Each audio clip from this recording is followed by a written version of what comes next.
Hello, friends. Welcome to Creative Medicine. In this lecture, we will learn about Then hepatoblastoma. Hepatoblastoma is actually the most common primary hepatic tumor in the childhood is called as hepatoblastoma, and it is more commonly associated in the males, or it is more commonly seen in the male children.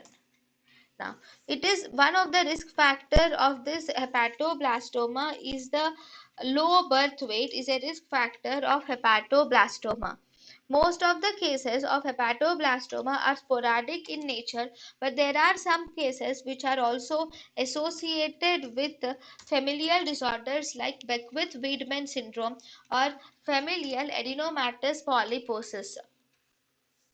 There is no evidence of association with either hepatocellular carcinoma, or there is no association with HBV, HCV infection or other chronic hepatitis. There is no association with HBV, HCV infection or chronic viral hepatitis. So these patients do not have cirrhosis, or they also do not have any inborn errors of metabolism, are also rare in the patients with hepatoblastoma. So, then pathology of hepatoblastoma. In the pathology of hepatoblastoma, we have five different histological types have been noted in hepatoblastoma, like fetal type, embryonal type, we have mixed mesenchymal type.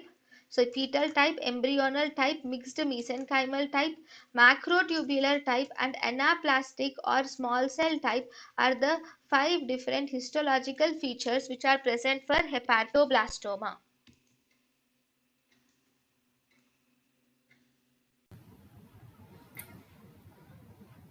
thank you and thank you for watching.